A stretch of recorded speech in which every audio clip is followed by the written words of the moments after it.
Buat teman-temanku yang baru gabung, bisa cek di playlist untuk urutan videonya, dan bisa juga cek di playlist untuk judul barunya. Bab 2519. Sebuah penjara. Kentucky terkejut mendengarnya. Aelri setuju dengan Ryan. Ya, Ryan mungkin benar. Kalau tidak, mengapa aku dilarang meninggalkan altar? Jika aku benar-benar salinan, dari diriku yang asli, itu berarti aku terhubung dengan apapun yang menciptakanku. Dan hal yang menciptakanku ini kemungkinan besar tidak dapat meninggalkan tempat ini. Satu-satunya pilihan adalah mati, meskipun aku tidak tahu bagaimana sistem ini bekerja. Kentucky memikirkannya sejenak dan bertanya, Ryan, apa yang harus kita lakukan?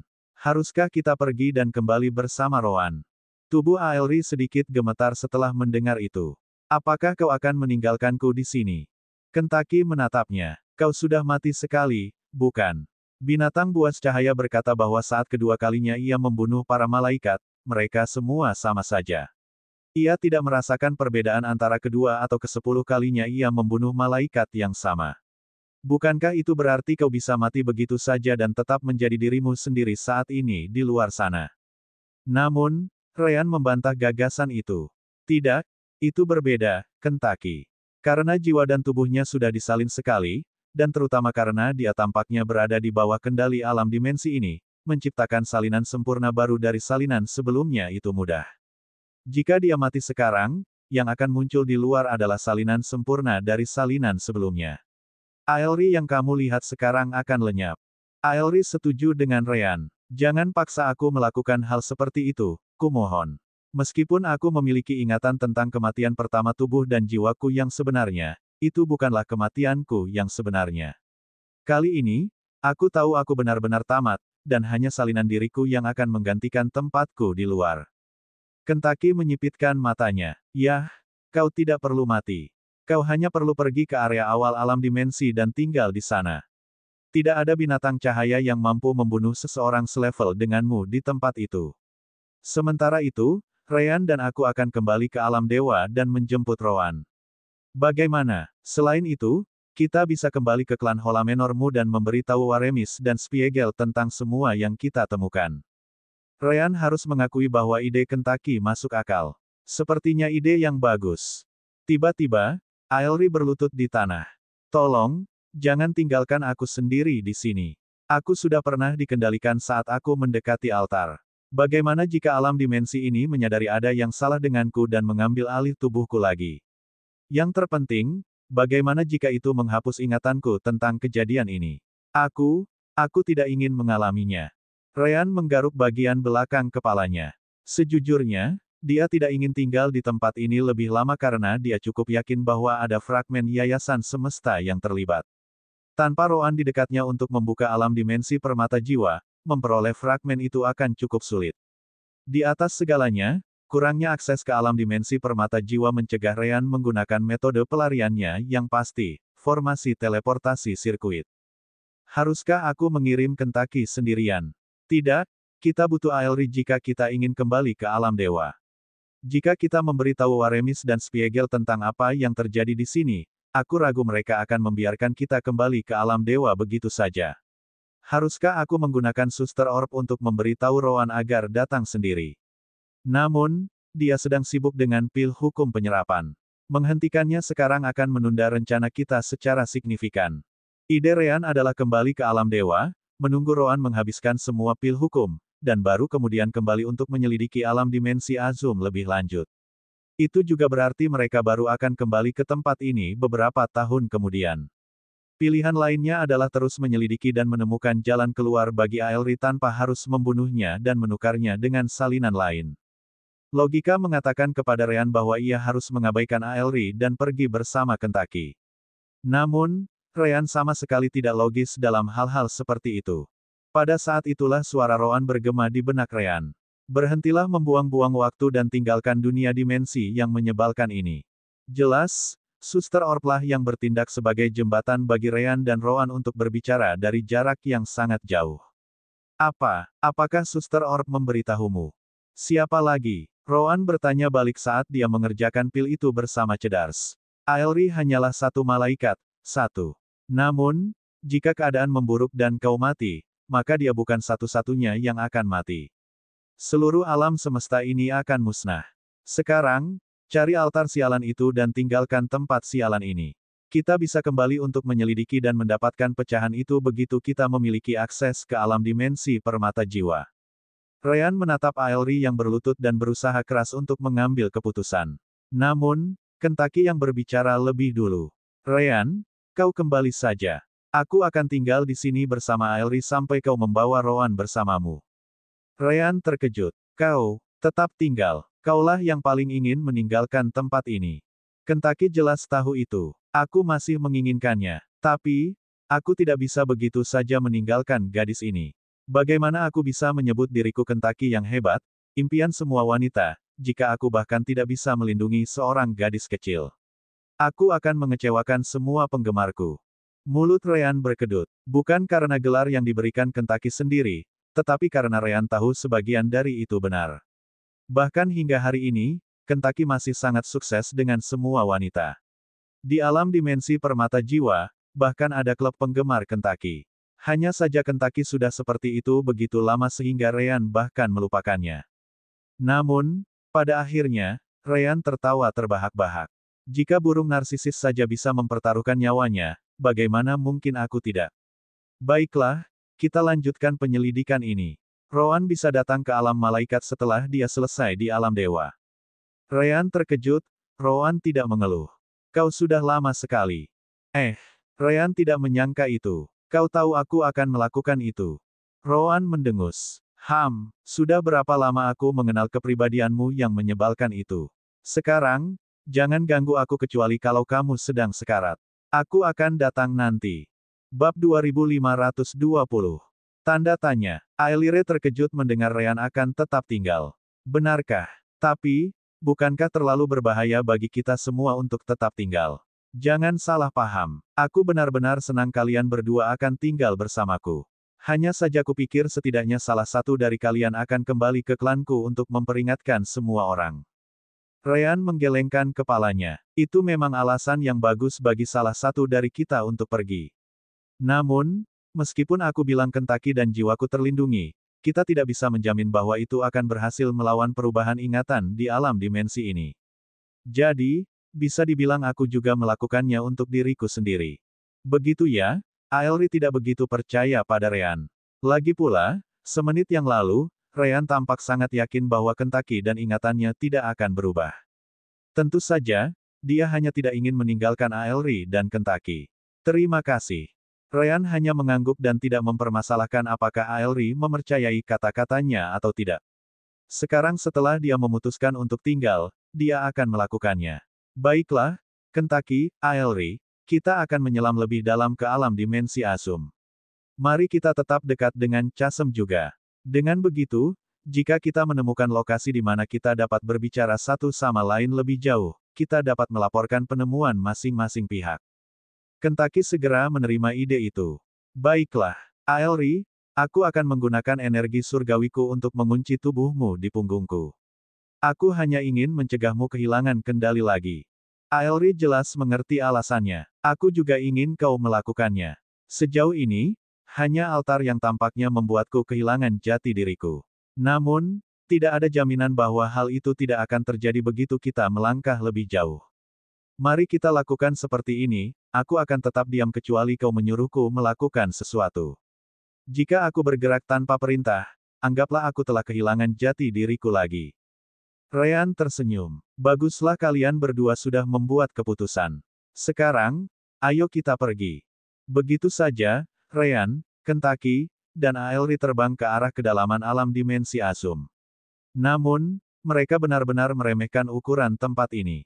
Baik Ryan maupun Kentucky terbang dengan kecepatan hampir penuh, hanya menahan diri untuk tidak melakukannya demi memastikan cadangan energi mereka selalu penuh.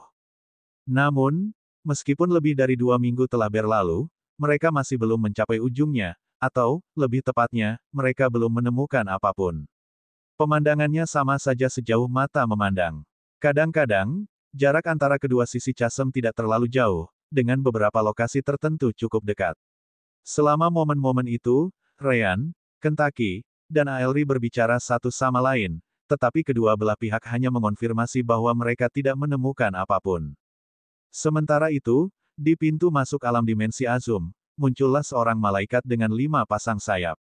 Hal itu langsung menarik perhatian semua orang karena 5 pasang sayap itu melambangkan keberadaan seorang ahli alam ruang waktu. Nama malaikat ini adalah Fuhiro, anggota klan Hola Menor dan malaikat alam ruang waktu tahap akhir. Selain Spiegel, ia dianggap sebagai malaikat terkuat di klan Aelri. Kenapa Paman Spiegel perlu mengirimku ke sini? Tidak bisakah dia mengirim sesuatu yang tersembunyi atau semacamnya? Pertama-tama, alam dimensi Azum sama sekali tidak berbahaya bagi Aelri, komentar Fuhiro, merasa agak enggan. Di sisinya, seorang malaikat wanita dengan 4 pasang sayap, tanda seorang ahli alam elemental space, dengan cepat berkomentar. Itu bukan hanya Master Spiegel. Itu juga perintah dari kepala klan Waremis. Para tamu yang ditemani Aelire tampaknya sangat penting. Namun, mereka belum kembali dari alam Azum dimensional selama ini. Kepala klan tampak sangat tertekan dengan keterlambatan mereka. Namanya adalah Kijia, anggota lain dari klan Hola Menor. Mereka adalah beberapa malaikat yang tahu bahwa Waremis adalah reinkarnasi dari malaikat tertinggi, jadi mereka berdua sangat menghormatinya. Pada akhirnya, Fuhiro mengangkat bahu dan melihat sekeliling. Tuan, Anda tidak dapat memasuki alam dimensi ini. Saat itulah seorang penjaga malaikat datang untuk menghentikan Fuhiro dan Kijia. Malaikat di atas alam transformasi elemental dilarang memasukinya. Fuhiro hanya mengeluarkan lencana klan Hola Menor miliknya, yang membuat pengawal malaikat itu berhenti di tengah jalan. Begitu ya, teman-teman dari klan Hola Menor. Maaf mengganggu. Fuhiro tersenyum, tidak mempermasalahkannya. Itu tugasmu, dan kau melakukan hal yang benar dengan maju dan menghentikan kami. Ngomong-ngomong, kawan, apakah kau melihat anggota klan Hola Menor lain memasuki alam dimensi ini baru-baru ini? Seharusnya ada 2 laki-laki dan 1 perempuan, ketiganya memiliki kultivasi yang lebih tinggi dari yang diizinkan aturan. Oh, Tuan pasti sedang membicarakan tentang mereka bertiga di sana. Malaikat itu kemudian berbalik dan menunjuk ke suatu arah. Jauh di kejauhan, orang bisa melihat tubuh Ryan, Kentucky, dan Aelri berhenti di tempat. Mereka memasuki alam dimensi Azum lebih dari 2 minggu lalu dan belum keluar sejak saat itu. Fuhiro menyipitkan matanya. Apa yang mereka lakukan di taman bermain anak-anak ini sampai-sampai butuh waktu lama? Kijia jelas tidak tahu. Mungkin mereka bersenang-senang menggoda para malaikat muda. Aelri selalu tidak terkendali. Apakah kau lupa saat dia pergi ke alam dewa sendirian, dan ayahnya harus membawanya kembali? Fuhiro mengingatnya. Jika aku tidak tahu hatinya berada di tempat yang tepat, aku pasti akan menghajarnya. Hahaha, Kijia tertawa terbahak-bahak. Kau memukulinya. Kau tidak pernah punya keberanian untuk melakukan apapun padanya. Yang harus dia lakukan hanyalah menunjukkan ekspresi seperti anak anjing kepadamu, dan kau langsung luluh. Fuhiro menjadi sedikit merah. Diam, ayo kita cari si idiot itu. Kijia terus tersenyum dan meyakinkan malaikat penjaga di sampingnya. Jangan khawatir, kami tidak akan ikut campur dalam pelatihan malaikat muda manapun, dan kami juga tidak akan membicarakan kebenaran yang tersembunyi. Malaikat penjaga itu mengangguk lega. Terima kasih, teman-teman. Bab 2521. Tanda tanya. Beberapa hari kemudian, Kentucky akhirnya kehilangan kesabarannya dan menemukan tempat untuk berbicara dengan Ryan di sisi lain. Ini konyol. Tidak mungkin alam dimensi sebesar ini. Melihat kecepatan kita bergerak, aku yakin kita telah menempuh perjalanan cukup jauh untuk melintasi setidaknya 3 dari 4 benua di alam dewa. Ryan tahu bahwa Kentucky merasa frustrasi. Pertama-tama, mungkin saja dimensional realms menjadi sebesar ini. Terutama saat kita berbicara tentang apa? Ryan jelas berbicara tentang Universe Foundation Fragment. Apakah kau lupa kekuatan macam apa yang dimilikinya? Benda itulah yang membuat Floating Islands of Time milikmu tetap seperti itu selama bertahun-tahun yang tak terhitung jumlahnya. Kentucky mendesah. Aku tahu. Tetap saja, Kentucky melihat sekeliling, dan selain Chasm dan altar yang akhirnya ada, benar-benar tidak ada yang lain. Itu semua hanyalah tanah tandus yang tak berujung. Semua tanaman hijau yang mereka temukan setelah memasuki alam dimensi Azum telah lama ditinggalkan. Aelri, yang berada di punggung Kentucky, tak dapat menahan diri untuk tidak berkata. Kau tak perlu mencoba bersembunyi di hadapanku, tahu. Aku mendengar semua tentang apa yang terjadi di Ruins of the Skies. Sederhananya, aku tahu tentang Universe Foundation Fragments. Aku juga telah menemukan bahwa itu mungkin ada hubungannya dengan salah satu benda mistis itu. Ryan tersenyum pahit. Jadi, kau juga tahu tentang itu. Nah, itu membuat segalanya lebih mudah. Alam dimensi ini pasti dipegang oleh sesuatu yang sekuat itu. Kentucky tidak peduli. Jadi apa? Kita masih belum kemana-mana. Apa maksudmu? Bahwa alam dimensi ini mungkin sebesar alam semesta? Tentu saja tidak. Ryan segera menggelengkan kepalanya. Betapapun kuatnya fragmen fondasi semesta, ia tidak akan pernah cukup kuat untuk menciptakan dimensi seukuran semesta. Jangankan seluruh semesta, ia tidak akan mampu menciptakan bahkan 1% darinya. Namun, area yang dapat diciptakan sangatlah besar. Kita melihatnya sekarang. Ruang kokoh ini, keluh Kentucky. Kalau tidak karena itu, kita bisa saja membuka gerbang spasial dan pergi sampai ke ujung.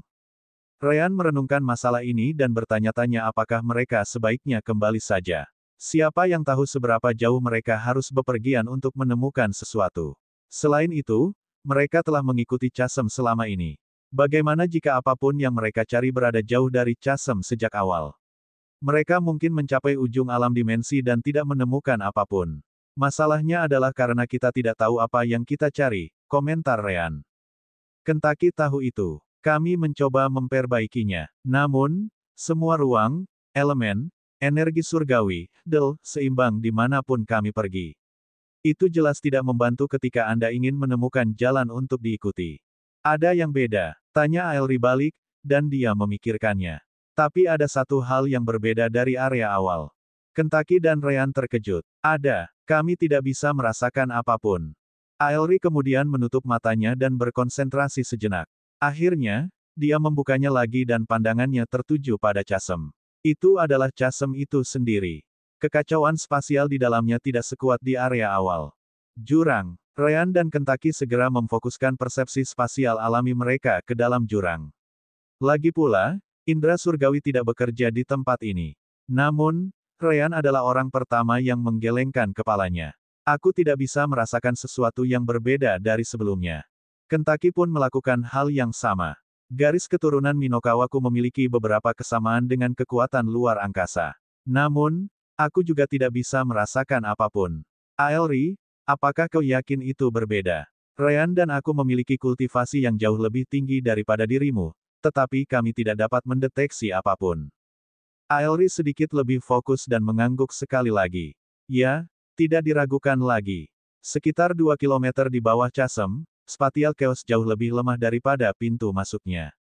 2 kilometer. Ryan dan Kentucky merasa sulit untuk mempercayainya. Karena ruang yang kokoh, persepsi spasial alami kita tidak dapat mencapai lebih dari beberapa ratus meter. Bagaimana persepsi spasial alami Anda dapat mencapai sejauh itu dengan kultivasi yang rendah? Aelri lah yang terkejut kali ini. Ia tidak tahu bahwa ia memiliki keuntungan seperti itu di tempat ini. Aku tidak tahu. Selalu seperti ini. Aku tidak menyebutkan apapun secara pasti karena kultivasimu lebih tinggi dariku. Aku selalu berpikir persepsi spasial alamimu jauh lebih maju daripada milikku. Ryan mendesah menanggapi. Ini tanda lain bahwa kau terhubung dengan tempat ini, Aelri. Aelri tidak senang. Maksudmu itu karena jati diriku yang sebenarnya mati di tempat ini, kan? Kemampuanku ini hanya membuat kemungkinan bahwa aku benar-benar tiruan yang diciptakan di alam dimensi ini semakin besar. Ryan hanya bisa mengangguk. Sayangnya, iya. Namun, itulah satu-satunya kesempatan kita untuk menemukan sesuatu di tempat ini, bahkan jika itu mengingatkanmu pada kondisimu yang buruk. Aelri, mengingat kecepatan menurunnya kekuatan spasial jurang, menurutmu berapa lama waktu yang dibutuhkan bagi kita untuk mencapai tempat di mana kita bisa menyeberangi jurang? Aelri merenung sejenak. Sulit untuk mengatakannya. Lagi pula, jarak yang telah kita tempuh sejauh ini sangat jauh. Jika aku boleh menebak, butuh setidaknya seminggu lagi agar persepsi spasial alamimu mulai menyadari perbedaannya. Mengenai menyeberangi jurang, seminggu lagi, kurasa. Kentucky tidak begitu senang mendengarnya, tetapi setidaknya itu adalah perubahan. Aku bersumpah akan menghancurkan semua yang bertanggung jawab atas semua ini jika aku menemukan mereka. Ryan tersenyum. Itu sesuatu. Kau ingat saat kita membicarakan tempat ini sebagai penjara. Sekarang Aelri mengatakan kekuatan ruang caotik milik Chasm melemah. Mungkin itu akibat sesuatu yang mencoba melarikan diri.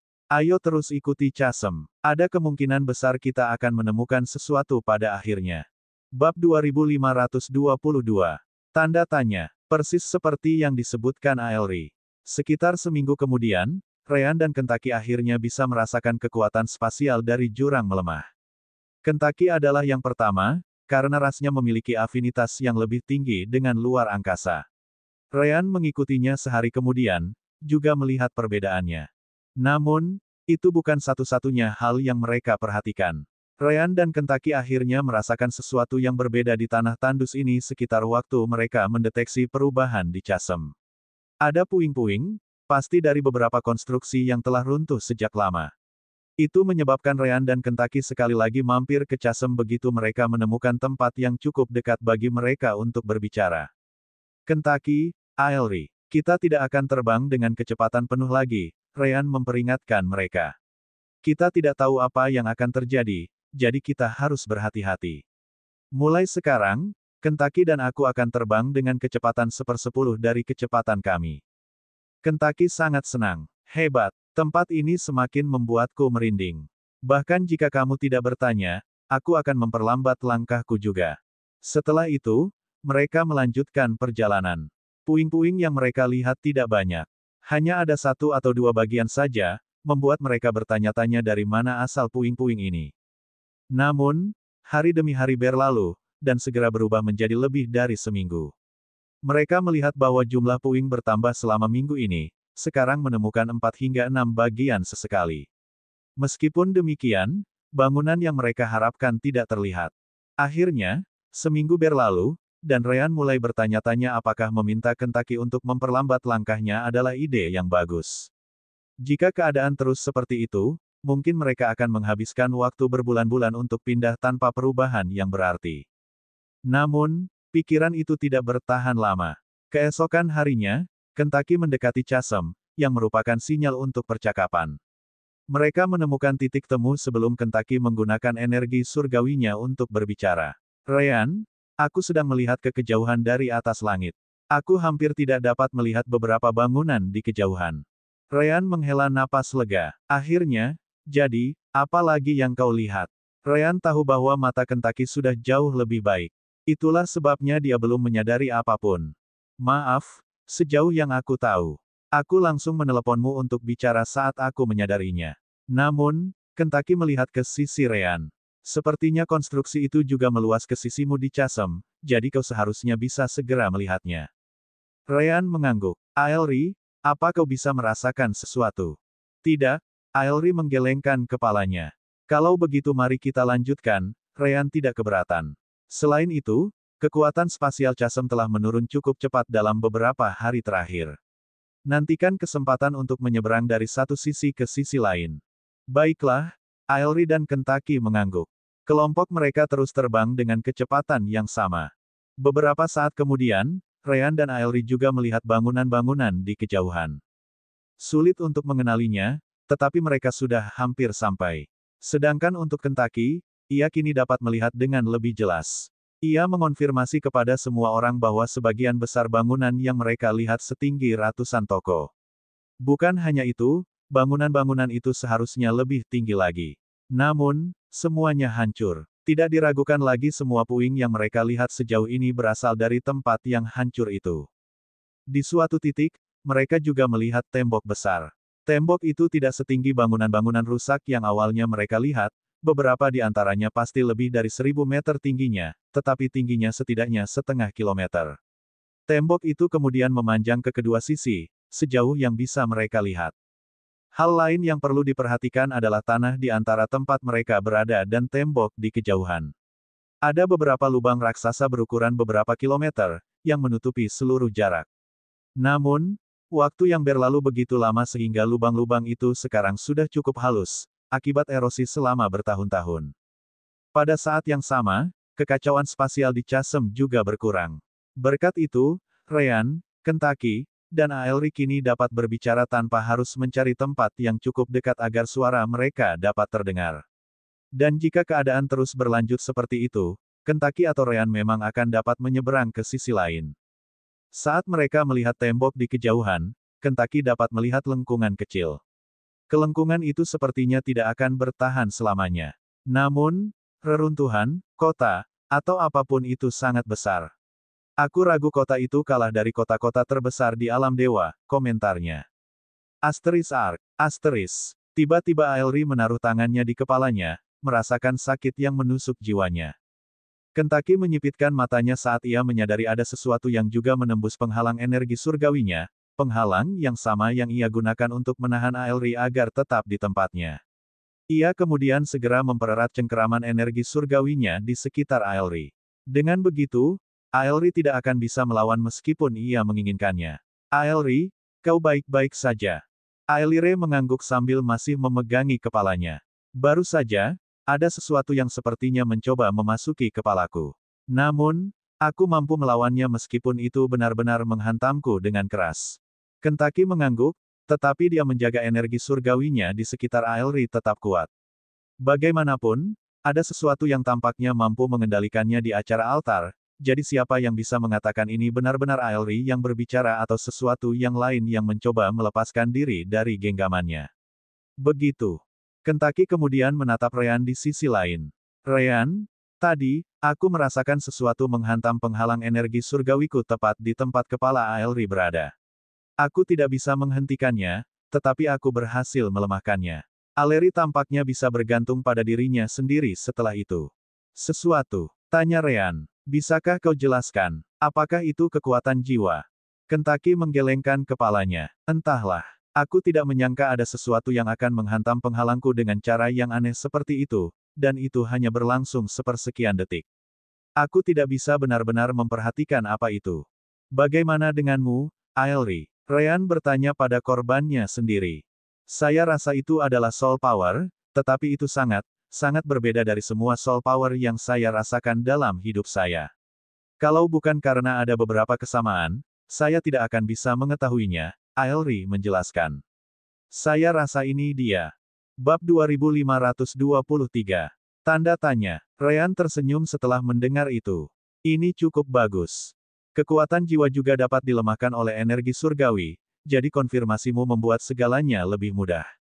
Kentucky melemahkan serangan itu, dan kekuatan jiwamu sendiri sudah cukup untuk mencegahnya memasuki jiwamu. Sepertinya apapun yang mengendalikanmu di altar membutuhkan kontak semacam ini terlebih dahulu. Kentucky, kunci Aelire tetapi tingkatkan konsentrasi energi surgawi di sekitar kepalanya. Gunakan juga kekuatan jiwamu. Baiklah, Kentucky menyetujuinya. Ledakan. Tidak butuh waktu lama sebelum penghalang energi surgawi Kentucky sekali lagi diserang. Astaga! Aelri tidak bisa menahan diri untuk tidak memucat setelah merasakan hal itu. Baru saja, jika energi surgawi dan kekuatan jiwa Kentucky tidak menciptakan lapisan pelindung di sekitar kepala Aelri, dan akibatnya jiwanya, itu pasti akan memasuki jiwa Aelri tanpa diragukan lagi. Ryan melihatnya. Ada apa? Apapun yang mencoba memasuki kepala Aelri sebelumnya, baru saja mencobanya lagi, jawab Kentucky. Bahkan jika perlindunganku diperkuat, itu hampir menembus pertahananku. Ryan, sepertinya kita telah membuat seseorang sangat marah. Ryan mengangguk. Tidak apa-apa. Bagaimana perlindunganmu? Bisakah kau bertahan? Bukan masalah untuk saat ini, tapi, Kentucky perlu mengubah taktik. Saya harus menggunakan Sky Energy. Hal yang perlu diperhatikan tentang energi langit adalah ia membutuhkan energi asal surgawi, kekuatan jiwa, dan energi bintang. Namun, Kentucky dan Celis tidak benar-benar mengolah energi bintang dalam tubuh mereka. Mereka adalah iblis, jadi mereka memiliki pertahanan alami yang tinggi. Bahkan hingga hari ini, pertahanan tubuh Kentucky masih lebih kuat daripada Ryan dan Rowan. Sedangkan Celis, ia tidak begitu tahan, tetapi kekuatan regeneratifnya sangat tinggi, bahkan tanpa keterampilan pemulihan instan Ryan. Meskipun demikian, karena hubungan Kentucky dan Celis dengan Ryan dan Rowan, mereka juga mendapat akses ke fusi ketiga energi tersebut. Masalahnya adalah mereka tidak mengolah energi stelar untuk digunakan dalam penciptaan energi langit. Itu adalah pemborosan kekuatan yang sangat besar. Meski begitu, Rowan menciptakan pengolahan energi stelar untuk mereka berdua. Itu tidak banyak membantu karena Celis dan Kentucky sudah memiliki tubuh yang kuat, itu juga jelas tidak membuat mereka lebih kuat. Meskipun demikian, hal itu memungkinkan mereka untuk melakukan satu hal dan hanya satu hal, menyerap dan menyimpan energi stelar. Itu saja. Namun, itu juga merupakan semua yang dibutuhkan Celis dan Kentucky untuk dapat menggunakan fusi ketiga energi tersebut. Dapat dikatakan bahwa energi langit milik Celis dan Kentucky tidak sesempurna milik Ryan dan Rowan, tetapi keduanya sangat dekat. Jelas, energi langit sendiri memang mampu meningkatkan kekuatan Celis dan Kentucky. Ryan mengangguk. Baiklah, tapi cobalah untuk tetap mempertahankan output yang rendah. Energi langit membutuhkan energi asal surgawi, dan yang ini cukup sulit diserap dalam waktu singkat, bahkan dengan kelebihan kita.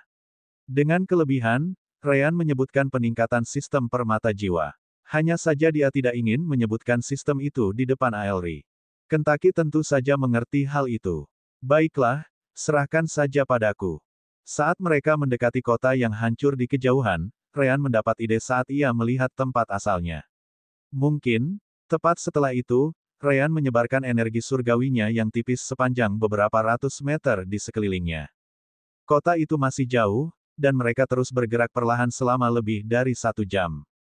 Kentucky, atau lebih tepatnya Aelri, diserang 5 kali lagi selama itu. Hanya saja dengan energi langit Kentucky yang sedang dalam perjalanan, kekuatan jiwa ini tidak memiliki kesempatan untuk mendekati jiwa Aelri. Tiba-tiba, Ryan membuka matanya dan melihat ke arah tertentu. Dia baru saja merasakan jenis kekuatan jiwa yang sama yang menyerang Aelri dan Kentucky. Kekuatan itu dengan mudah menembus area tempat dia menyebarkan energi surgawinya, memungkinkan Ryan juga merasakannya. Seperti yang kuduga, Kentucky, makhluk yang mencoba mengendalikan Aelri, juga menggunakan metode yang sama untuk menyampaikan perintah ke seluruh alam dimensi Azum ini. Baru saja, aku merasakan kekuatan jiwa ini melewatiku. Kentucky menganggapnya aneh. Tetapi jika pelakunya melakukannya seperti itu, berapa hari yang dibutuhkan antara pengiriman perintah dan penerimanya menerimanya? Bukankah itu tampak sangat tidak praktis? Lagi pula, kita sangat jauh dari daerah tempat para malaikat dan makhluk cahaya berkeliaran. Namun, Ryan menggelengkan kepalanya. Disitulah letak kesalahanmu. Aku menyebarkan energi surgawiku ke area yang luas untuk mencoba merasakan kecepatan benda ini juga. Percayalah, butuh waktu lebih dari 1 menit bagi benda ini untuk mencapai area awal.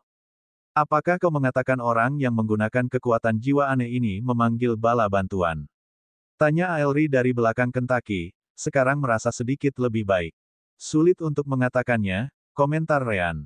Meskipun perintah itu tiba di sana dengan sangat cepat, kita memang terlalu jauh dari tempat para malaikat dan makhluk cahaya berada. Kalau boleh kutebak, ini bukan panggilan untuk bala bantuan. Pertama, itu hanya instruksi biasa yang dikirim secara berkala untuk mengawasi apa yang terjadi di dekat pintu masuk. Atau kedua, favoritku, itu adalah permintaan informasi karena kehadiran kita di tempat ini. Ryan kemudian menarik kembali energi surgawinya karena menyebarkannya ke area yang sangat luas itu melelahkan bahkan baginya. Bagaimanapun, kita tidak dapat mengesampingkan kemungkinan tempat ini memiliki semacam kemampuan teleportasi antara wilayah awal dan kota yang hancur ini. Siapa tahu, kita mungkin dapat menggunakan benda ini untuk mengirim Aelire keluar juga. Kentucky dan Ryan bergerak lebih lambat sekarang, siap menghadapi apapun. Namun, Kentucky menyadari sesuatu setelah 1 jam berikutnya. Ryan, serangan soul power belum muncul dalam 1 jam terakhir ini. Ryan sudah menduganya. Itu masuk akal. Aku juga akan menyerah setelah merasakan perlindunganmu. Pada saat itu, Aelri mengalihkan pandangannya ke langit, melihat titik merah yang hampir tak terlihat. Ryan, Kentucky, apa itu? Baik Ryan maupun Kentucky melihat ke atas. Ryan tidak dapat melihatnya dengan jelas karena matanya tidak lebih baik dari Aelri. Bahkan dengan tambahan energi surgawi, tidak banyak yang berubah. Namun, Kentucky berbeda. Ia tidak hanya melihat 1 titik merah, tetapi beberapa titik, dan jumlahnya bertambah dengan cepat. Titik merah yang dilihat Aelri dan Ryan adalah yang paling dekat, sehingga Kentucky dapat melihat bentuknya dengan lebih baik. Apakah itu meteor? Bab 2524. Hahaha. Ryan tertawa dari sisi lain jurang. Jangan konyol, Kentucky. Kita berada di alam dimensi. Tidak ada ruang di luar alam dimensi, hanya retakan spasial, badai, dan kekuatan yang tak berujung. Kentaki tersenyum pahit sambil mengarahkan sayapnya ke atas. Kau yakin? Ia bergerak sangat cepat. Mengapa kau tidak melihatnya lagi? Ryan kemudian mendongak, dan benar saja, titik-titik merah itu juga bertambah banyak dalam penglihatan Ryan. Titik yang paling dekat, yang sekarang jauh lebih besar dalam penglihatan ini, benar-benar tampak seperti batu kecil yang terbakar. Sedetik kemudian, batu kecil itu tumbuh seukuran batu besar, dan terus tumbuh tanpa henti dengan kecepatan yang menakutkan. Jelas, kecepatan jatuhnya sangat cepat. Tak lama kemudian, Aelri dan Ryan dapat melihat bahwa semua titik merah lainnya adalah benda yang sama, meteor. Apa-apaan ini? Tidak heran ada begitu banyak lubang di tanah, itu semua kawah. Aelri menambahkan. Ryan segera berbalik, bersiap untuk melarikan diri. Kentaki, kita harus keluar dari sini. Ryan, berhenti. Teriak Kentaki. Kau belum bisa melihatnya, tapi aku bisa. Area di belakang kita pasti akan lebih terpengaruh daripada area di depan kita. Kita harus terbang maju. Kota itu tampaknya berada di luar jangkauan pendaratan meteor itu. Tanpa menunggu, Kentaki mengepakkan sayapnya dan melesat maju. Ryan menggertakkan giginya tetapi melakukan hal yang sama. Kultivasinya beredar hingga batas maksimal saat ia terbang ke arah kota juga. Ia lebih lambat dari Kentaki saat terbang, tetapi perbedaannya tidak terlalu besar. Namun, baik Ryan maupun Kentaki tahu mereka akan sampai di kota itu sebelum meteor mulai membombardir tanah ini, jadi mereka mengerahkan segenap tenaga, melepaskan kekuatan waktu mereka, dan mempercepat waktu di sekitar mereka. Asteris suara gede, suara gede. Asteris. Dua garis cahaya melesat di udara saat mereka mendekati tembok kota di kejauhan. Meskipun demikian, mereka sangat meremehkan kecepatan meteor. Hanya butuh beberapa detik bagi meteor pertama untuk mendarat beberapa kilometer di belakang mereka. Asteris ledakan. Asteris. Sebuah ledakan yang tidak akan kalah dari serangan penuh Ryan atau Kentaki segera terjadi, menyebarkan semburan energi ke segala arah. Setelah itu, satu demi satu meteor mulai menghantam tanah. Menghindari. Asteris ledakan, dentuman, dentuman. Ryan dan Kentaki tidak dapat lolos dari hujan meteor hanya dengan menghindari tempat pendaratan mereka. Jumlah mereka terlalu banyak, dan sulit untuk melacak semuanya tanpa Divine Sense. Tanpa pilihan lain, baik burung maupun manusia mengarahkan kekuatan waktu mereka ke atas, memperlambat waktu di atas sambil menjaga waktu di sekitar tubuh mereka berjalan lebih cepat. Asteris ledakan, dentuman, dentuman, dentuman, dentuman. Ryan dan Kentaki bermanuver ke kanan dan kiri, maju dan mundur, naik dan turun, terbang lurus sudah bukan pilihan lagi. Itu bukan bagian terburuknya. Memperlambat waktu meteor tidak berarti mereka melemah. Sebaliknya, peristiwa yang terjadi di sekitar mereka terjadi dengan kecepatan yang lebih lambat, tetapi hasilnya tetap sekuat yang seharusnya. Asteris Arc. Asteris. Asteris sialan. Asteris. Ledakan yang datang dari segala arah akhirnya mengenai tubuh Ryan dan Kentaki, dan mereka pun tak berdaya menghadapi kekuatan meteor. Yang terbaik yang dapat mereka lakukan adalah selalu berada di tempat yang tidak terkena meteor secara langsung, hanya menerima ledakan akibat tabrakan tersebut ke tanah. Tentu saja, Ryan dan Kentaki tidak tahu berapa lama hujan meteor ini akan berlangsung, jadi mereka juga berusaha maju semampu mereka. Karena kekuatan ledakannya begitu besar, keduanya tidak bisa begitu saja menggunakan energi surgawi untuk melindungi tubuh mereka. Sebaliknya, energi langit biru muda mereka bersinar di sekitar tubuh mereka, sepenuhnya difokuskan pada perlindungan tubuh mereka. Orang akan berpikir bahwa Kentaki sedikit lebih baik karena ia memiliki pertahanan tertinggi dalam kelompok si kembar. Namun, tubuhnya juga beberapa kali lebih besar daripada Ryan atau Rowan. Ia harus menelan lebih banyak ledakan daripada Ryan, jadi itu menempatkannya dalam posisi yang kurang lebih seimbang dengan Ryan. Hanya 20 detik telah berlalu sejak meteor mulai menghantam tanah, tetapi Ryan dan Kentaki telah menghabiskan lebih dari setengah dari total cadangan energi langit mereka. Dilihat dari kecepatan mereka, setidaknya butuh beberapa menit untuk mencapai tembok kota karena mereka tidak bisa terus maju. Jelas, mereka akan mati jauh sebelum itu. Saat itulah Ryan punya ide. Dia masih sangat dekat dengan Chasm. Kawah-kawah di tanah juga muncul di dekat Chasm. Namun, Chasm itu sendiri masih normal. Hanya ada setengah kawah di perbatasan. Itu berarti meteor-meteor yang pernah jatuh di sini di masa lalu dan jatuh ke Chasm, tetapi tampaknya tidak menyebabkan perubahan pada kekacauan spasial Chasm. Ryan segera menyerah terbang ke kota dan beralih ke Chasm. Saat ini, dengan kekuatan spasial Chasm yang lebih lemah dibandingkan dengan area awal, Ryan merasa lebih mudah untuk melawannya daripada terus berada di dalam ledakan meteor, dan itu mengingat dia tidak akan terkena salah satu meteor secara langsung. Kentucky, kuharap kau menyadarinya, Ryan tak kuasa menahan diri untuk berpikir. Ia benar-benar ingin menggunakan energi surgawi untuk berteriak dan memberitahu Kentucky tentang rencananya. Namun, bagaimana suaranya bisa mencapai Kentucky dengan semua ledakan ini? Suaranya, bahkan dengan tambahan energi surgawi, sudah agak sulit melintasi jurang, apalagi sekarang. Ryan berharap Kentucky akan menyadari melalui koneksi sistem mereka kemana ia akan pergi. Saat Ryan mendekati Chasm, Kentucky memang menyadari gerakan Ryan. Dia menuju Chasm. Kentucky terkejut melihatnya. Namun, ledakan lain menghantam perlindungannya, menguras lebih banyak cadangan Sky Energy miliknya. Sial, lebih baik daripada menunggu kematian di sini. Kentucky segera mengubah arah dan terbang ke Chasm juga. Beberapa detik kemudian, Ryan, Kentucky, dan Aelry di punggung Kentucky menukik ke dalam Chasm. Bab 2525. Tanda tanya. Tindakan untuk menuju Chasm tidak sepenuhnya gila.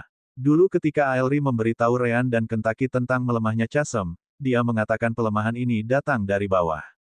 Semakin tinggi persepsi mereka terhadap Chasm, semakin kuat kekuatan Chasm yang tercermin dalam pikiran mereka.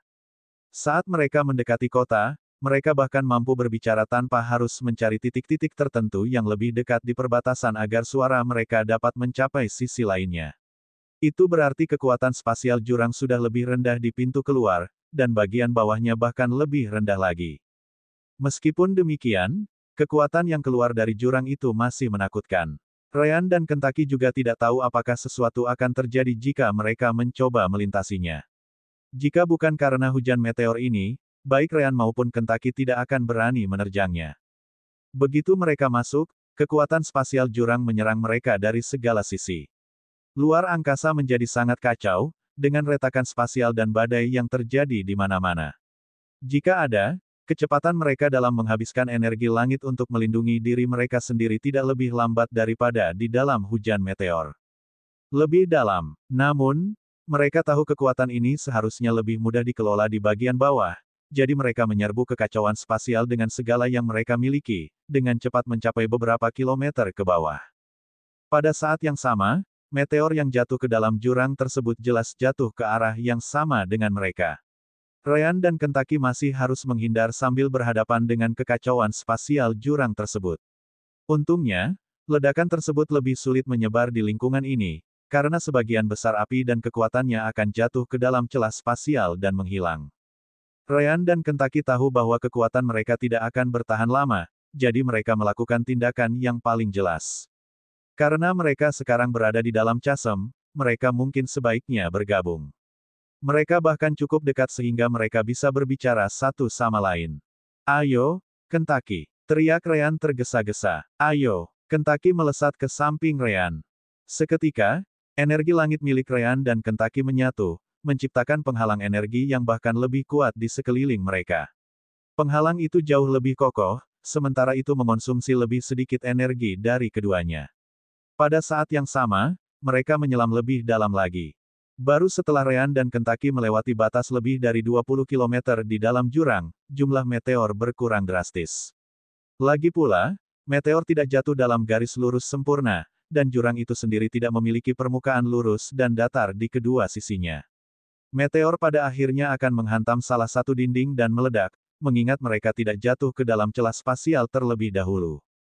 Pada saat mereka turun lebih dari 30 km, kekacauan spasial jurang semakin berkurang kekuatannya sementara hanya 1 atau 2 meteor yang berhasil mencapai kedalaman itu. Akhirnya, Ryan dan Kentucky dapat mempertahankan perlindungan mereka terhadap kekuatan spasial dan menghindari beberapa meteor tanpa menghabiskan lebih banyak energi daripada yang dapat mereka isi ulang. Sial, apa-apaan itu? Kentucky tak kuasa menahan diri untuk mengeluh. Setiap benda itu cukup untuk melukaiku jika mengenai tubuhku secara langsung. Bahkan ledakan yang terjadi setelah benda itu menghantam tanah juga bukan hal yang bisa dianggap enteng. Ryan mengangguk, masih sangat waspada terhadap sekelilingnya. Aku juga ingin tahu. Dari penampakan kawah-kawah di permukaan tanah, hal semacam ini pernah terjadi di masa lalu, tapi itu sudah lama sekali. Semua kawah itu telah terkena dampak dari erosi yang bertahan lama akibat angin dan unsur-unsur alam, hingga menjadi cukup halus. Aelri mengerti apa yang dikatakan Ryan. Jadi itu bukan kebetulan. Itu terjadi karena kita melangkah terlalu dekat dengan kota yang hancur di kejauhan. Tepat sekali, Ryan mendongak sambil memastikan. Saya hanya tidak tahu apakah itu semacam pemicu otomatis atau seseorang yang mengirimkannya ke kita. Ryan, Kentucky tampak khawatir. Aku tahu, Ryan mengerti. Jika itu dikirim oleh seseorang, orang ini pasti setidaknya berada di alam dewa. Tidak mungkin seseorang di alam ruang waktu bisa melakukan tindakan seperti ini. Ryan kemudian melihat lebih jauh ke bawah jurang. Pertanyaannya sekarang adalah memutuskan apakah kita harus turun dan menunggu hujan meteor itu naik. Ryan dan Kentucky tidak berhenti di kedalaman ini karena mereka merasa aman. Mereka hanya mampu memulihkan sedikit lebih banyak energi daripada yang mereka gunakan untuk menjaga perlindungan energi langit mereka tetap berjalan. Karena kekacauan spasial Chasm semakin melemah semakin dalam mereka melangkah, mereka jelas akan memilih untuk masuk lebih dalam daripada saat ini. Namun, Ryan, Kentucky, dan Aelri merasakan jenis energi lain yang belum pernah mereka rasakan di alam dimensi Azum ini sejauh ini, elemen gelap, dan banyak sekali. Satu-satunya tempat mereka menemukan elemen gelap adalah inti di dalam Soul Copying Devices, tetapi itu tidak dapat dibandingkan dengan apa yang mereka rasakan sekarang. Aelri, khususnya, sudah merasa sangat tidak enak. Bagaimanapun juga, dia adalah malaikat sungguhan. Bahkan jika dia adalah tiruan dari Aelri yang asli, dia adalah tiruan malaikat, makhluk cahaya yang sangat lemah terhadap elemen kegelapan. Fragmen-fragmen yayasan semesta memiliki satu kesamaan, semuanya memiliki tingkat kekuatan elemen cahaya dan gelap yang sangat tinggi, komentar Ryan. Saya telah berpikir bahwa kemampuan alam dimensi Azum ini ada karena fragmen tersebut, tetapi saya selalu bertanya-tanya kemana perginya semua potensi elemen gelap dari fragmen tersebut. Sekarang kita tahu, semua kekuatan elemen gelap dari fragmen yayasan semesta berada jauh di dalam, sementara permukaannya penuh dengan elemen cahaya. Kentucky menatap Aelri. Aku bisa melindunginya dari elemen kegelapan, terutama karena elemen kegelapan bukanlah masalah bagi kita berdua. Tapi, apakah ide yang bagus untuk pergi ke sana? Karena ada Light Beast, kenapa tidak Dark Beast, kan? Komentar Ryan, melihat pikiran Kentucky.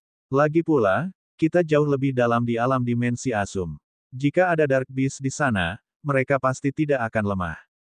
Bab 2526. Tanda tanya. Ryan dan Kentucky tetap di tempat yang sama selama beberapa menit, menunggu untuk melihat apakah hujan meteor di atas berhenti. Namun, sesekali, mereka akan melihat salah satu meteor itu bergerak ke tempat mereka berada. Jelas, bencana di permukaan masih berlangsung.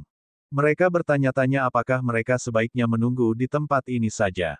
Bagaimanapun, meskipun konsumsi energi langit mereka tinggi, mereka memang mampu memulihkan lebih banyak daripada yang mereka gunakan, meskipun itu hanya sedikit lebih baik. Namun, mereka dengan cepat melupakan ide itu.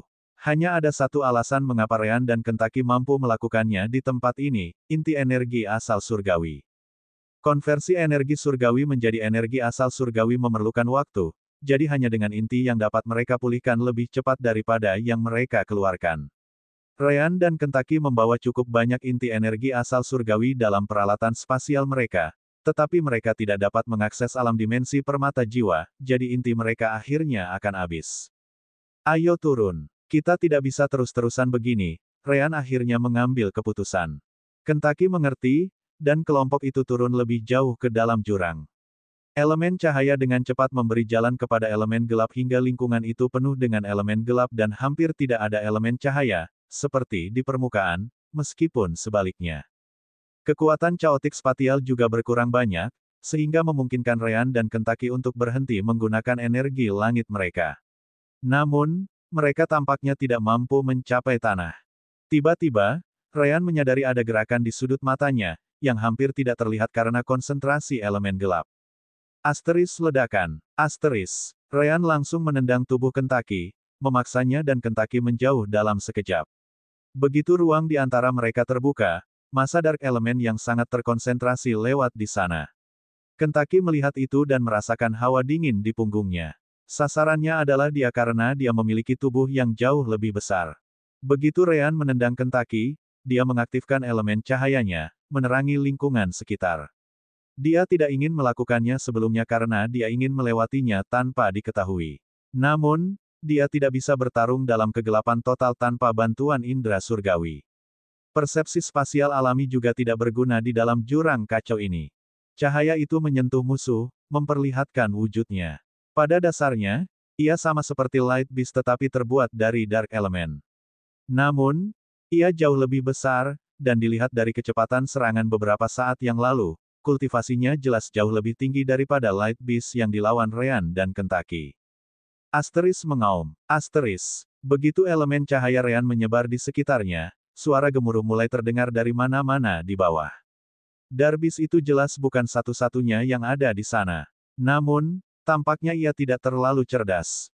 Ia mengabaikan rekan-rekannya di kejauhan dan menerkam Ryan, sumber cahaya itu. Bintang gelap Ryan bersinar dengan elemen cahaya, menebas binatang gelap. Gaya kematian, bentuk ketiga, 3 cakar naga. Pedang Ryan terbelah menjadi 3, semuanya diisi dengan elemen cahaya. Asteris Swiss, Swiss, Swiss. Asteris. Dark Beast tidak punya kesempatan untuk menghindar, karena terkena serangan langsung dari cakar naga milik Ryan. Pada akhirnya, kekuatannya hanya setara dengan ahli alam pengendalian ruang. Itu bukan risiko bagi Ryan. Asteris mengaum. Asteris. Namun, makhluk itu tidak mati. Sebaliknya, makhluk itu mulai menggeliat kesakitan, jelas-jelas terluka parah. Elemen cahaya Ryan menimbulkan kekacauan di dalam tubuhnya, menghancurkan beberapa organ. Hanya saja, kekuatan hidupnya begitu besar sehingga bahkan dalam kondisi itu, makhluk itu menolak untuk mati. Ryan kemudian mengabaikan binatang kegelapan itu dan melihat ke bawah. Kentucky, kita punya teman. Beberapa titik gelap muncul satu demi satu, dengan cepat mencapai puluhan. Setiap titik bergerak secepat atau bahkan lebih cepat daripada Dark Beast Ryan yang baru saja lumpuh. Sial, ekspresi Kentucky berubah gelap. Apakah kita akan bertarung? Ryan mengangguk. Kita harus membersihkan area ini secepatnya. Semakin lama kita menunggu, semakin banyak monster ini yang akan datang. Melarikan diri bukanlah pilihan. Kita tidak tahu di mana kita berada dan bahaya apa yang akan kita hadapi jika kita melakukan itu saat dikejar oleh orang-orang ini. Aku juga bisa bertarung. Aelri berkomentar cepat. Dia berada di tahap akhir alam pengendalian ruang, jadi dia pikir dia setidaknya bisa membela diri. Tidak mungkin. Namun, Ryan menolak permintaannya. Ada binatang kegelapan dalam kelompok itu di alam elemental space. Mudah untuk melihat kecepatan mereka. Jika ada yang lolos dan menyerangmu, kami mungkin tidak dapat menyelamatkan nyawamu. Diamlah sejenak. Kentucky tidak mengizinkannya pergi, jadi dia hanya berbalik ke arah Dark Beast di bawah. Domain pedang kawa. Dia segera mengaktifkan domainnya, dan feather blade yang tak terhitung jumlahnya muncul di sekeliling mereka. Asteris Zush, Zush, Zush, Zush, Zush. Semua feathers terutama membawa elemen cahaya, salah satu dari 2 afinitas Kentucky. Dia berkonsentrasi terutama pada dirinya sendiri, memastikan Aelri tetap aman. Ryan tidak membuang waktu dan langsung terjun ke dalam keributan. Gaya kematian, bentuk ketiga, 3 cakar naga. Gaya kematian, bentuk pertama, Stellar Piercer. Api kehidupan, bentuk ketiga, busur pedang menyala. Ryan tidak menahan diri dan membunuh serta melukai parah para Dark Beast satu persatu. Kali ini, hanya Kentucky yang menggunakan domainnya. Efek dari domain Ryan adalah meniadakan efek domain musuh, baik yang merugikan kelompoknya maupun menguntungkan musuhnya. Dark Beast ini tidak menggunakan domain apapun sejak awal, jadi domain Ryan akan membuang-buang energi.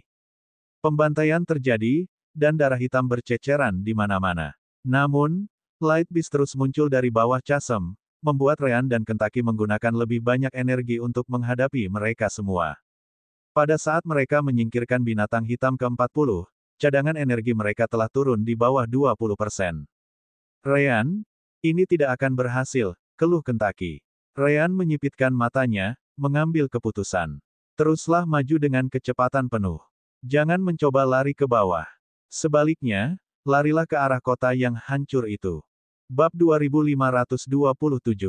Kentucky terkejut. Bukankah kau bilang melarikan diri bukanlah pilihan?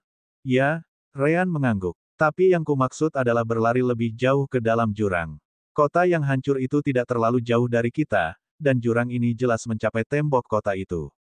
Aku ingin mencapai tembok itu. Kalau kita beruntung, mungkin tembok itu tidak berada di bawah tanah, jadi kita bisa naik lagi dan memasuki kota itu. Kentucky dapat melihat kembali ke permukaan bahwa meteor-meteor itu jatuh di area yang sangat luas. Namun, tidak satu pun dari meteor-meteor itu tampaknya jatuh ke arah kota. Jika mereka benar-benar dapat mencapai kota itu, maka seharusnya tidak ada meteor yang jatuh di sana.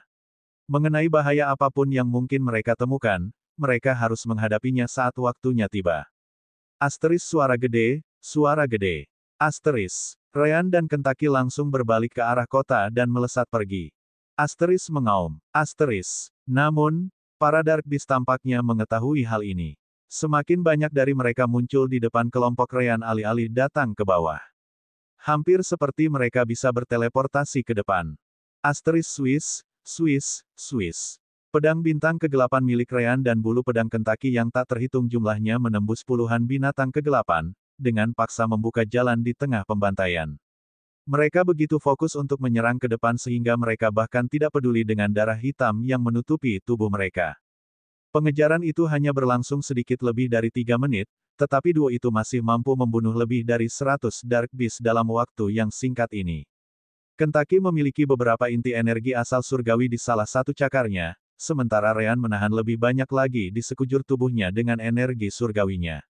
Mereka menyerap energi asal surgawi sebanyak mungkin, memanfaatkan sepenuhnya peningkatan sistem yang meningkatkan kecepatan penyerapan mereka. Akhirnya, kegelapan mulai berganti menjadi cahaya redup dan kehijauan di kejauhan. Ada beberapa Dark Beast di antara mereka dan cahaya itu, tetapi bentuknya akhirnya bisa terlihat. Sial, dindingnya benar-benar jauh di bawah tanah, keluh Ryan. Asteris Zun, Zun, Zun, Zun, Zun, percikan. Asteris. Dark Beast lainnya dibuat menjadi keju Swiss oleh Blade Feathers milik Kentucky, tetapi Kentucky mengabaikannya. Sebaliknya, matanya melihat secercah harapan. Ryan, ada yang aneh. Dark Beast sama sekali tidak mendekati tembok itu. Aku bisa melihatnya. Mereka semua tampaknya berada tepat 1 kilometer jauhnya darinya.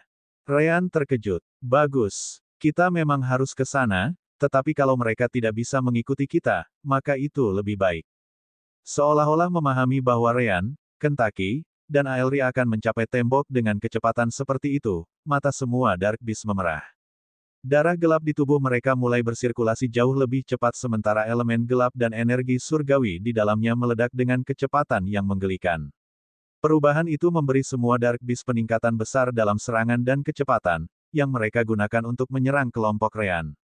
Namun, mereka tidak benar-benar menggunakan tubuh mereka untuk menyerang Ryan dan Kentucky. Sebaliknya, begitu mereka berada dalam jarak beberapa meter dari ketiganya. Asteris ledakan. Asteris. Binatang kegelapan pertama meledak menjadi api merah dan gelap yang menyelimuti Ryan dan Kentucky, sehingga mustahil untuk menghindar karena perubahan yang tiba-tiba.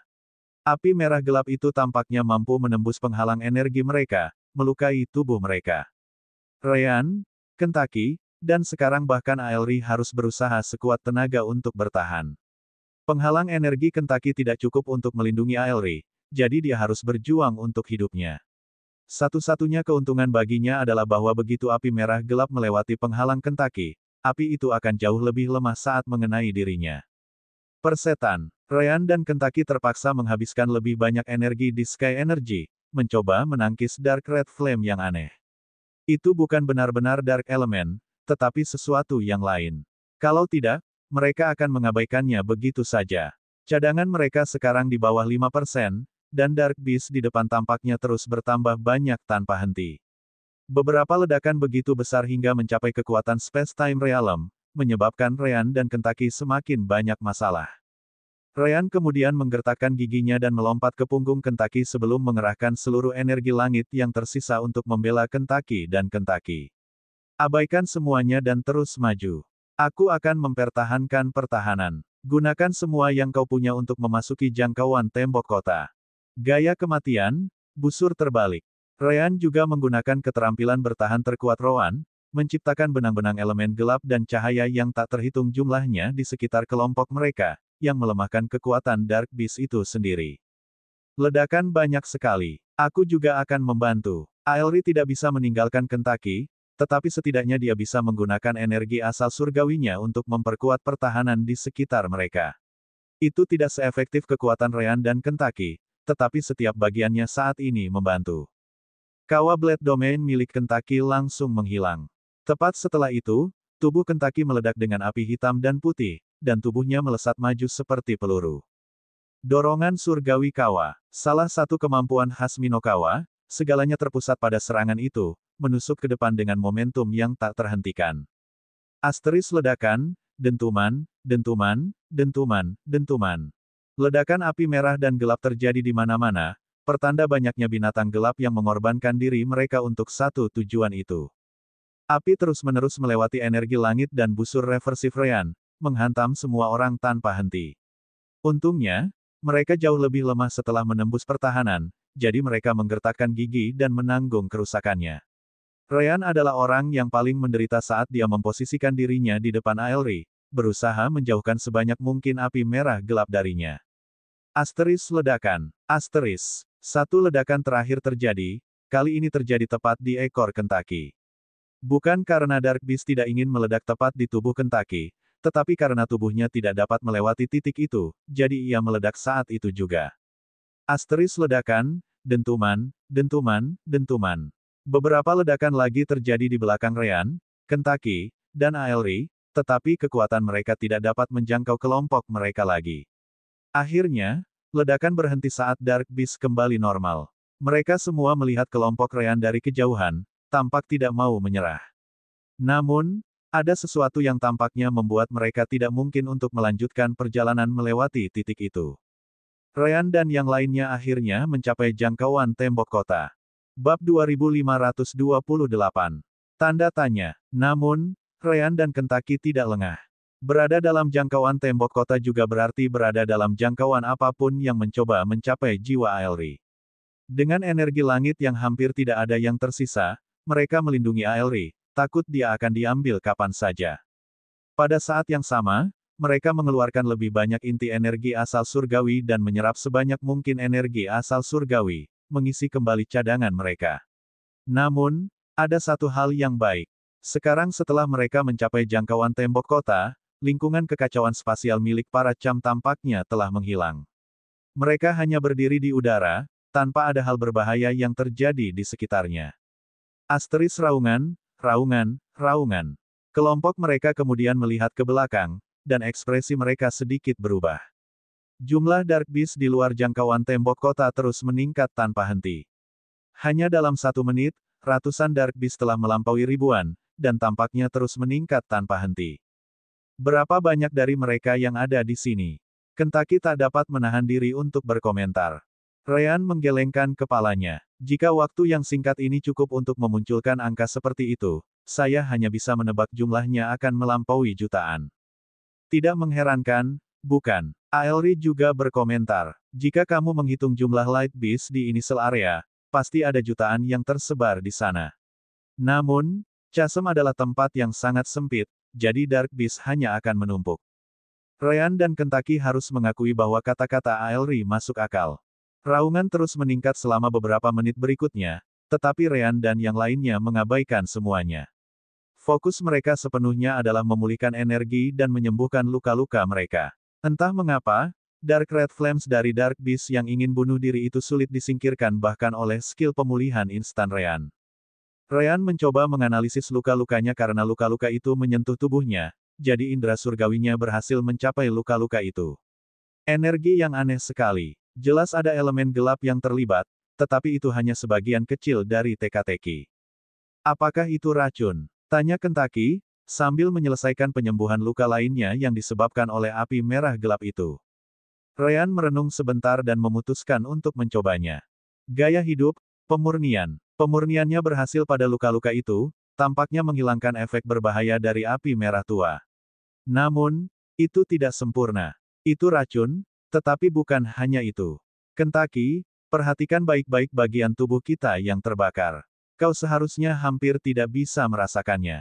Kentucky berkonsentrasi sejenak dan akhirnya mengerti apa yang dimaksud Ryan. Hukum, Dark Red Flames memiliki semacam hukum yang berlaku di baliknya. Tidak heran instant recovery dan purification skill milikmu tidak dapat menyembuhkan kami secepat biasanya. Ryan mengangguk. Aku hanya memiliki hubungan dengan hukum gelap dan hukum terang, sama sepertimu. Jadi, aku tidak tahu hukum macam apa yang memengaruhi tubuh kita. Untungnya, hukum itu cukup lemah, dan penggunaan keterampilan pemulihan instan dan pemurnianku secara terus-menerus mampu menyingkirkannya. Beberapa menit berlalu sementara Ryan dan Kentucky berhasil memulihkan sedikit lebih dari 10% cadangan energi asal surgawi mereka. Setidaknya mereka tidak akan tak berdaya lagi jika sesuatu terjadi sekarang. Ryan kemudian melihat ke tembok kota, bertanya-tanya apa yang harus mereka lakukan selanjutnya. Namun, pada saat itulah semua raungan Dark Beast di luar berhenti. Suaranya sangat keras dan mustahil untuk melupakan keberadaan mereka, jadi begitu mereka berhenti, Ryan, Kentucky, dan Aelry melihat ke arah mereka.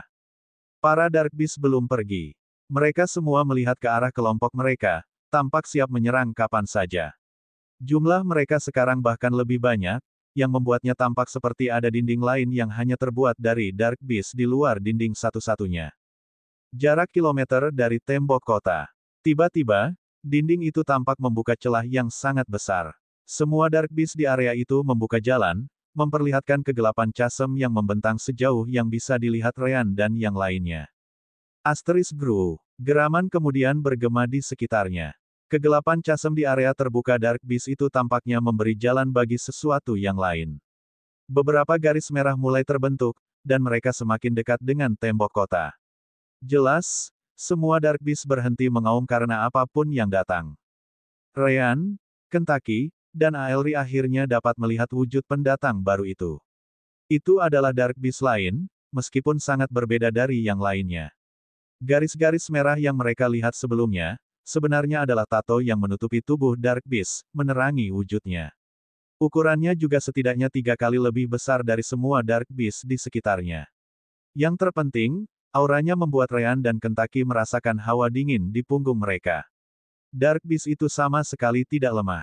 Sepertinya bos sudah datang, komentar Ryan. Kentucky membuka sayapnya, siap melarikan diri untuk menyelamatkan diri jika keadaan berubah sekarang. Haruskah kita pergi? Kita bisa naik atau terus turun. Ryan menyipitkan matanya. Jika binatang kegelapan itu bisa menyerang mereka, tidak perlu bergerak selambat itu ke arah mereka. Binatang itu bisa langsung menerkam dari sana alih-alih memberi waktu kepada kelompoknya untuk memulihkan energi mereka. Kita tunggu saja. Aelry tak kuasa menahan gemetar. Entahlah bagaimana, tapi kurasa kekuatan jiwa aneh itu juga mencoba menguasai binatang kegelapan itu. Ryan dan Kentucky terkejut, terutama dengan kata, mencoba, yang berarti tidak dikendalikan. Akhirnya, Dark Beast tiba di jangkauan tembok kota dan berhenti di tempat yang sama dengan Dark Beast lainnya. Hal yang sama yang mencegah Dark Beast normal untuk maju tampaknya memiliki efek yang sama terhadap orang besar ini. Namun, saat itulah ia membuka mulutnya dan, "Mari kita membuat kesepakatan." Itu berbicara.